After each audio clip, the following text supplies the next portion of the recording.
We're here at the Car Design Expo in Munich, and although they're showing some beautiful cars, there's some technology that's going to resolve a lot of problems. And so I got Craig Piersma here from Gentex. Craig, thank you for spending the time. Certainly, Lauren. It's a pleasure. He had such an impressive product that even though the cars are impressive, what you have is coming to market quicker than any of these designs. And this is a problem that many consumers have complained about, and it's about the bright headlights. Yes. So tell us about what Gentex is doing. Sure. Because you've been doing this product, doing all kinds of products for cars for decades. Right. Yeah, Gentex, it's a technology company. We've been around since the 70s. Started as a commercial fire protection company, but very quickly got into automotive. But today we're in medical, aerospace, fire protection, smart home. But automotive is our bread and butter. The main product that put us on the map is the automatic dimming rear view mirror. Oh, we've all seen that. You know, someone comes up from behind you, bright headlights, and it dims, usually on premium cars. But now it's pretty much across. Yeah, it's on about 40% of the build globally.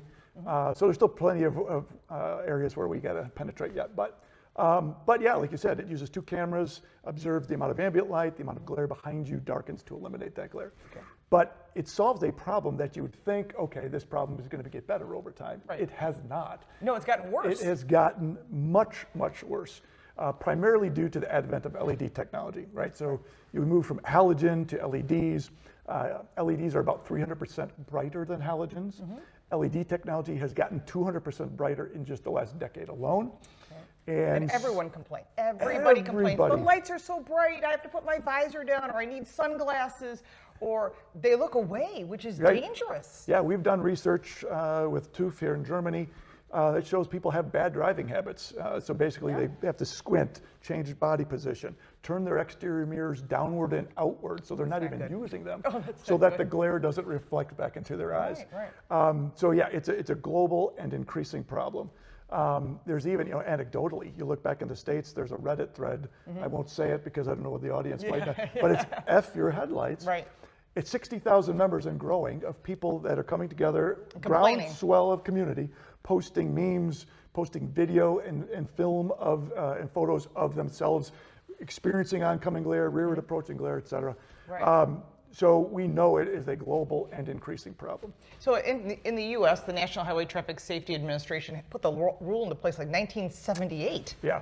And fortunately, what they want is brighter lights, so they just keep making them brighter instead of changing the rules. Now, you told me some interesting information that I did not know about. Go ahead. Well, it's interesting. And again, you can't put the genie back in the bottle. And my purpose in telling this story is not to point figures at any regulatory body. It's to say, how did we get here? Right. In part, we've been incentivizing brighter headlights. So the Insurance Institute for Highway Safety incorporated into their top safety pick criteria having bright headlights. That's IIHS. You've seen those offset crash tests. Yes. And so what you've seen over time is they have data that shows that the headlight intensity of most cars has gone up, and at the same time, the number of demerits they've given to cars that they're applying for the safety pick has gone down. So they just keep making them brighter. So the automaker. Where does that end? Yeah, exactly.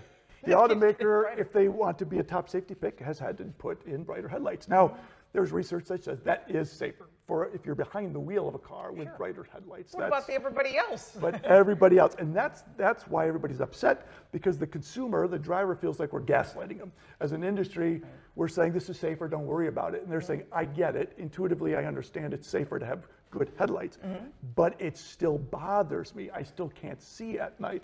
And they're angry and frustrated. So here in Europe, they've done something, which I'm hoping that National Highway Traffic Safety Administration listens to this. Tell us what they're doing here in Europe about headlights, and then you can tell us what Gentex is doing, which is a solution to the problem. Right.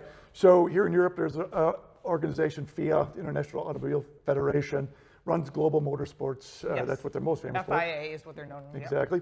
But they also have car clubs around the globe, represent millions and millions of drivers around the globe. So here in Europe, just 2 summers ago, 2024, they released a study that showed 70-some%, 3 out of 4 drivers are dazzled every time they go out at night and driving. They are irritated by blinded. Even in Europe, and they have laser lights here and all kinds of advanced lighting systems that we don't have in North America. That study also showed that 75% of drivers want tighter regulations on these headlamp technologies. So the United Nations Economic Commission for Europe actually started something called Task Force Glare. So there's now a cross-functional team that's actually looking at should they change or alter those regulations here in Europe. So that's kind of interesting. The other thing is the use of adaptive drive beam has been touted as the way to avoid glare. So an adaptive drive beam theoretically has blackout zones, so it can adjust That's in the Europe. lighting. We don't have that in the U.S. No, we've changed some regulations, NHTSA has, but most automakers have decided it's still too complicated to meet the letter of the law as it's written, and so we're going to avoid putting adaptive drive beams in the U.S. But the bottom line is, you got LED headlights, you have misaligned headlights, you have LEDs are blue, and that so bright. creates more glare, that bluish hue. So there's a variety of reasons that glare is an increasing problem. In the U.S., we have higher mounted headlights on trucks and SUVs. You know, just an additional reason why there's more glare than ever before. Right. So Gentex has seen all the reports. You know what every country's doing because you are a global company. And you own about, what, 85% of the market? Well, and the auto-dimming mirror technology, for the auto-dimming mirrors, yes, about 80, somewhere 80, 85%. That's impressive. Yeah. So you know there's a problem. So Yes. what did Gentex design? This is what really impressed me, and this is what people really need to know. Tell us what you've designed. Yeah, so here's what's coming. We also know that sun creates a lot of glare. Sure. And you look at some areas of the car that we've become used to as a driver, the visor. Yes. The visor eliminates glare, right? Right. But it's also a piece of cardboard that drops down, Yeah. and we can't see anything. Right. So we've made a dimmable sun visor. So it's a visor, the moment you fold it down, it starts to darken. And so that way you can still see through it, monitor traffic, monitor street signs, traffic lights. It doesn't block your vision. Doesn't block your vision, but it does attenuate or block that glare.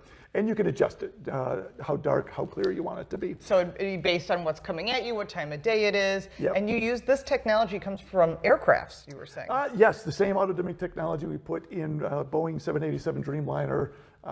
Yes, it's the same sort of auto-dimming technology. So that's great. You're taking the airplane technology that helps pilots from being blinded because the sun is there. And the passengers too. Right. And you brought this down for the visor. Yeah. So there's something else, though, I really like about this. Yeah. You continue. Yeah. So one of the things that when we're showing it to our customers for the first time, they're like, "Well, we lose the vanity mirror. What are we going to do about the vanity mirror?" Yes. Because it's a big, a clear piece of glass there. Well, we've integrated a switchable vanity. So with the touch of one button, that entire transparent surface becomes reflective. So now you have this huge mirror. So that's fantastic. You can see what's in your eye or, Right. something in your teeth. Right. But I like the fact that it gives you the vanity mirror if you want it, but it's really designed to filter light. So what if we've all taken the visor down and slid it over because maybe you're driving down a north-south road and you're getting light coming in. So it also works when you turn it sideways. Yep, it will function just as your visor does today. You can pull it down, you can move it, etc. So it does all those things automatically. Yeah, so it functions as a standard visor, whether you pull it down or you move it to the side. The connection points, the electrical connections are all the same. So it actually could make a nice aftermarket product as well. But that's interesting. Yeah. So I have an older vehicle and I want this fantastic idea. I want that visor so I'm not blinded. Yep. Could you put that into an older vehicle? Yeah.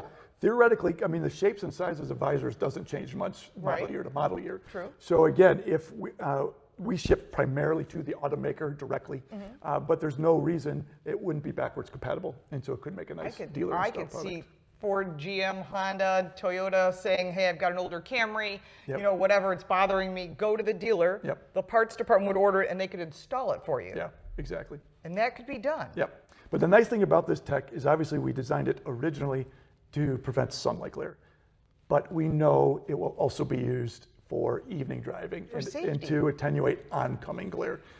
Because we know, as we just discussed, it is a huge, huge issue. This is a huge issue, and Gentex has it coming out in 2027 models. 2027 is when we start shipping for our first customer, and then usually once you have one customer, the dominoes start to fall. So we're working with a lot of different automakers around the globe on this product, but you should be able to start seeing it in cars by late 2027 or so. So for dealers, look for it because it'll be on the luxury lines, the premium lines first, working its way down to that mid-trim, and for consumers, hopefully soon you'll be able to buy one over the counter, have the dealer install. You already have electrical there for the vanity mirror. The connection's the same, electrical's the same. I want that in my car. Yeah. Excellent. Gentex, Craig, thank you so much. Thank you, Lauren. Pleasure. We appreciate it. If you like this video, give it a like and subscribe for more videos like this, and check out our car review channel, Car Smarts. You can support me by buying me a cup of coffee, and if you want even more content, check out the links in the description. I'm Lauren Fix. Thank you so much for watching.